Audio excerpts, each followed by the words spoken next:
I'm Lisa Bagshaw, and welcome to Bold Leaps, the show that interviews creative, inspiring, successful people about the risks they've taken to pursue their dreams. And today's guest is internationally renowned florist, master gardener, and author Thomas Hobbs. Tom says he has been obsessed with plants since birth. Growing up in minus 50 degrees in Winnipeg, his obsession was a mystery to his family. But that didn't stop Tom's parents from supporting him. In grade 6, his mom made his dad build him a greenhouse so he could grow and sell plants. When he was only 18 years old, he opened his first plant store in Dunbar at a time when there was no such thing as plant stores. That led to another location in Richmond, and 3 years later, when he was only 21, Tom realized he needed to do floral arrangements to pay for the plants. He found the old TD Bank building on West 41st Street in Vancouver and decided to lease it and open a flower shop. He fell in love with the location and the building, but he didn't have the money or experience. But that didn't stop him. He took the leap and leased the building. But it wasn't until he did something so controversial that it put him on the map internationally and his business began to soar.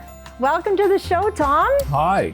Thank you so much for having us into your magical nursery and introducing one of your incredible creations of incredible orchid. Mm-hmm. So I'd love to talk to you about how this all began. So in terms of your childhood, My tragic childhood. Where do you think that your obsession with plants came from? It is not genetic.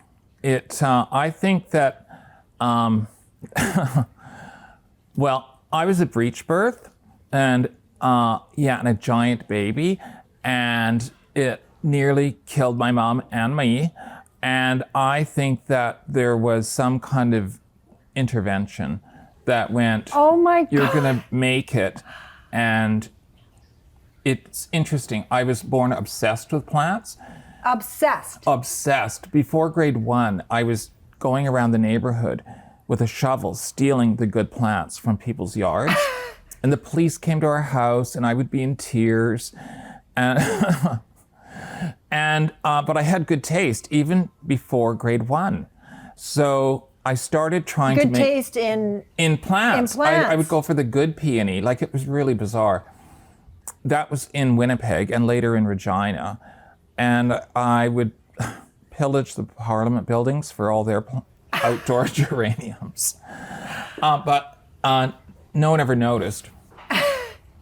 So I was literally born obsessed. Now, this is absolutely fascinating. I've never heard this before. Do you believe that there was some sort of divine intervention? Yes. And I don't know if we'll get into that, but it's still with me. What is still with you? Well, I think I have spirit guides. I know I do. They've been very helpful. Well, because, when I look at your story, it does seem like you have a magic wand. I just think as long as I have help, because my family had no money. Both my parents were very alcoholic. There were 6 kids. It was tragic. And yet I found plants as my launch pad instead of basketball or hockey or, normal things. For some reason, it was plants. So when you said your tragic childhood, it actually was. It was tragic. In case you're watching and you had a tragic childhood, you don't have to go and buy some fentanyl. You can fly. It's your one life, and if you love, I don't know, something like restoring cars or clipping hedges or whatever, just make sure that you are the best at it. So I ended up, for the time, I know I was the best florist in Western Canada, and it got out and other people realized it too, and I got taken to other cities and all that. So your tragic childhood doesn't have to sink you. I find it, because I look at your obsession And I think, and I look at the ease with which you have moved through the world in terms of starting a plant store on Dunbar when there were no plant stores at 18. With no money. With no money. And I think where does his courage and his belief in himself come from? Well, my partner Brent would say by being a big Dumbo, but but it's really, I just think by sort of having like a Teflon exterior and just going, I think that I am really good at this, and other people, the people who don't punch you in the face, like you. And so if you're just yourself, and so I didn't end up going to university or anything. I just found myself good at retail. And I decided, well, sort of intuitively, to really only sell the best. And, you know, in the industry, it's like apples. There's millions of plants, but you have to decide that these ones are all no good and that one's good, and sell that for the same price as the crummy one. But then you get customers who trust you. But how did you know at that young age that what was good and I knew. I could.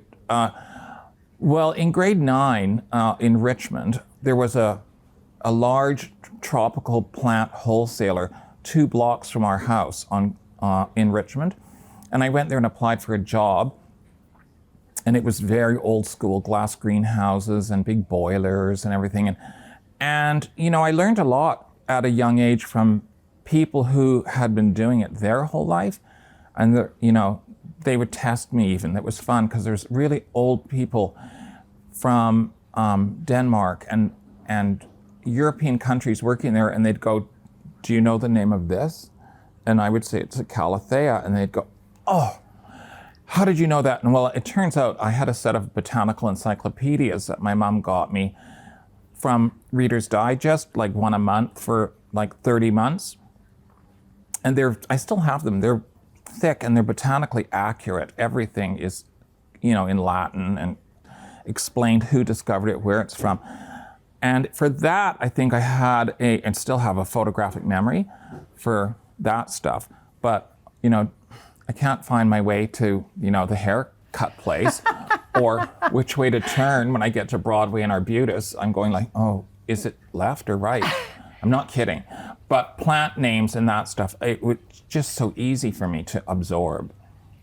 I am absolutely mesmerized by this story. Unfortunately, we have to take a break, but when we come back, I am going to talk more with Tom about how he thinks about success and his faith and his self-belief. So stay with us. Welcome back to Bold Leaps. I'm here with the legendary Thomas Hobbs in his magical nursery in Southlands. And we're having an extraordinary conversation about, I would say, overcoming your childhood and turning your, whatever the experiences are in your childhood, into a beautiful life. Yeah, I think I've somehow come up with, and I've written a little bit of stuff, and I got on the right escalator. And I think that's what people should look for, is the right escalator. Because after grade 12, I was registered to go to UBC. Mm-hmm. That was 1972. But I had worked at Simpson Sears and saved up $1,000, mm-hmm. which is a lot for back then. Mm-hmm. And I rented a little crummy store on Dunbar for $225 a month with zero experience other than working at Sears in the garden center, which was immaculate, I might add. They loved me.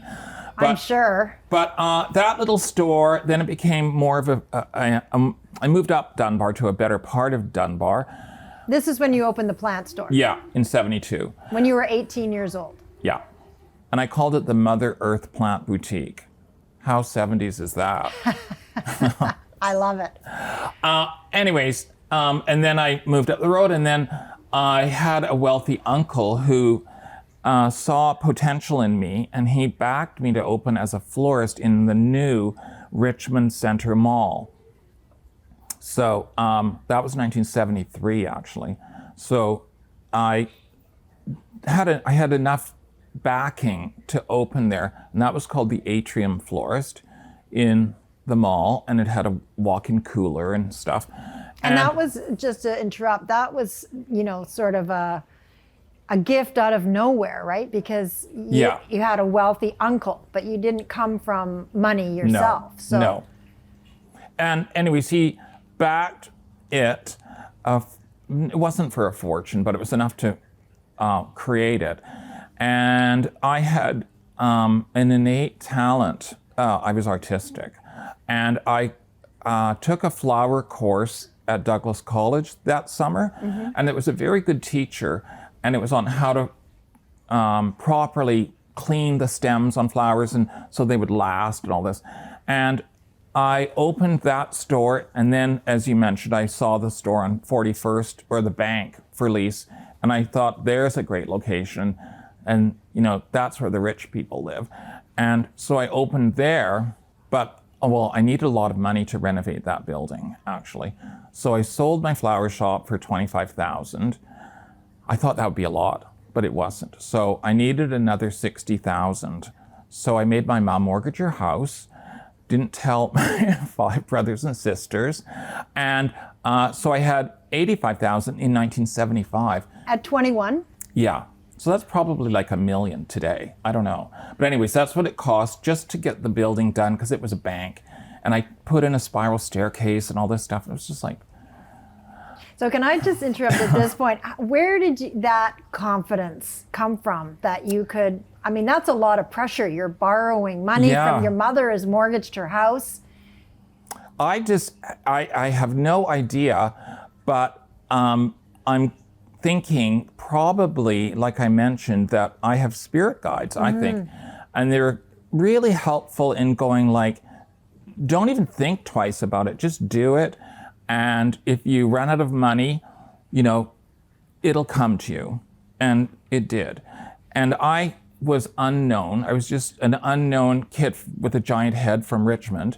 And nobody knew me. And I ended up opening a beautiful store, but then I wanted business. So I think in 1977, I did my famous suicide window. Should we talk about that? I think we definitely should, because this was the controversial thing that I mentioned in the intro that you did that really put you on the map. Yeah, people still talk about it. It was Valentine's Day 1977. And that song, You Don't Bring Me Flowers Anymore, was on the radio. Barbra Streisand. Yeah, big hit. So I rented a mannequin. I had a single brass bed. I set up a bedroom scene in one of the big windows at the store. And I had the mannequin falling out of the bed, and I powdered her with flour, and she looked all white.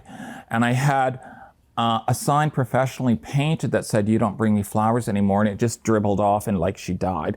And I had a thing of pills on the night table, spilled over, and a calendar with a heart on Valentine's Day, and that was it. And I set it up 2 days before Valentine's Day. And it just became the sensation. And there were like women making human chains in front of my store, thinking that it was negative towards women. Mm-hmm. And it became an AP wire photo all over the world. And it was insane. And the phones are ringing going, "I hate you, you're awful." But then there was also people phoning going like, "You know what? This is the first year I ever got flowers ever from my husband. Thank you so much for what you did." And then the hip, smart people in Vancouver, I call them smart, went, "That's our new florist. Look at this guy. Did you see him on TV?" And so I really did get an amazing clientele of like rock producers and, music managers, local kind of cool artist people, celebrities and entrepreneurs who were kind of with it. And they were going, "Oh my God, that's him. That's that guy who did that suicide window. What else can he do?" And so sales normalized because they weren't great. And then then I got to know everybody too. And I'm never going to hear the end of it. It just won't die, that story. Well, so because we were sort of talking about your spirit guides, did you get an intuition to do something really creative? Yes. And where did that? I don't know, but I was literally tingly doing it. I knew it was going to cause trouble. So, weird, eh? Well, I don't think it is weird. I think it's a gift. And I'm wondering, do you think that we all have access to these spirit guides? I think so. I think if you're a good person and a nice person, that, you don't turn off your own tap. Like... You don't turn off your own tap? No. Leave it open. I've never turned off my own tap, and I don't even think I ever would know how. Your tap being your creativity? Your creativity and hopefully your generosity and your niceness. Because, it's now safe for me, but I always said yes to everything. Will you donate to our church? Will you donate to our anti-gay hateful church? Yes. Will you donate to my kids' soccer team? Will you buy an ad in our Jewish newspaper? Yes. I always said yes, always, to everything. Because saying no is like, it's sort of like, it's harder to say no. And then you have to tell them why no. I still do it. I just say yes. And usually sometimes it's just to get rid of them. I don't mind buying 10 fruitcakes. But by saying yes, so many good things have happened to me. I wouldn't have this nursery if I hadn't said yes one time. And that's an interesting story. Should I tell you the short version? Well, we're gonna take a break first, and then we can come back and we can talk about the story of the nursery, because I do think it ties in really well to all of these incredible insights. So we'll be right back. Welcome back to Bold Leaps. I'm here with Thomas Hobbs, and we are having this discussion about this extraordinary young man who opened a nursery at 8, or a plant store at 18, and probably the premier florist in Canada at 21. Did an incredibly controversial window display. We're talking about spirit guides, and what about gratitude? Yes, it's really important. I always say thank you, quietly and privately. I just go, oh, and some Tesla goes right through a red light. And I always say thank you for not hitting me. Mm-hmm. Thanks for protecting me. Always. Because like that, it could have all changed, right? Mm-hmm. So I don't want to turn those helpers off. So I am very grateful. I'm grateful for everything. Grateful for the way, this nursery fell into my lap. And I will sort of do the quick version of that. Yeah, give us the quick version. I was saying I always say yes, and I get hit up a lot. Like, will you host our charity fashion show? Can we have our wedding at your nursery? Will you, sponsor plastic surgery for kids in India? Always say yes. And I can't even fathom how many. But anyways, I got asked, and my partner Brent, by the way, who's more amazing than me, who I met in 1981. So that's a long time ago. Long time ago. More than 40 years ago. Wow. Again, that's a grateful thing, because all my friends died of AIDS. Everybody I knew. But I was saved, and I wasn't promiscuous, but I know that I was just yanked. You're not going to die.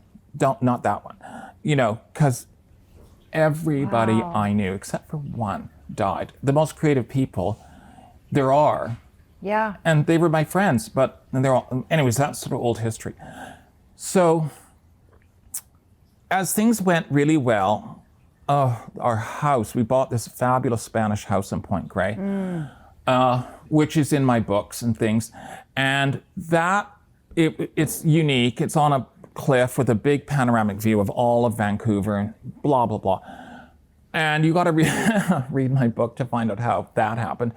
So this charity group said, can we borrow your house for a fundraiser? And I said, yeah, of course.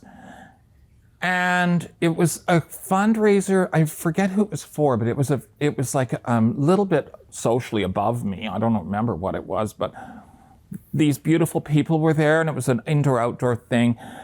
And there was this guy going down our basement to our Moroccan fantasy room, and he owned this nursery. Not for plants, just for the land value. And I said, how is that nursery going? And he said, do you want to go for lunch tomorrow? I said, yes. I knew right away that my ship had come in.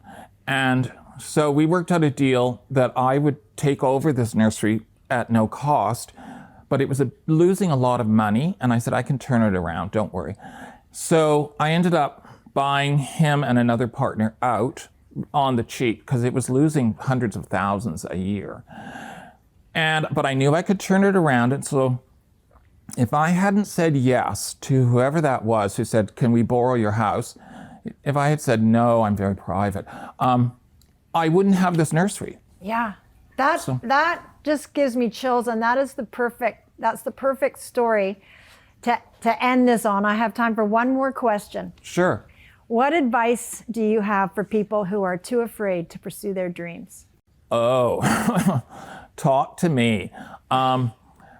You have to go for it. It'll work out. It will be handed to you if you are nice. You just have to be nice and wait for it, and it's going to appear. You'll find the right escalator, and it'll go, you'll get on it if you are aware of it, and if you're not watching football or wasting all your time or, I don't know, disco dancing.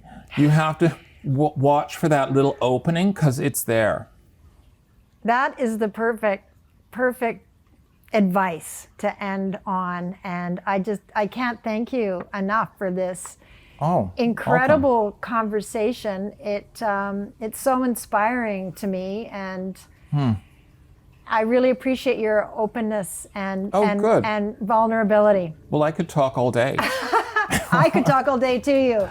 Well, that's it for another episode of Bold Leaps. Thank you for watching. Subscribe to YouTube and check out social media for more episodes and updates. Tell us your bold leaps in the comments. Special thanks to our sponsor, Fresh Street Market. And remember, every step you take is a step towards your dreams.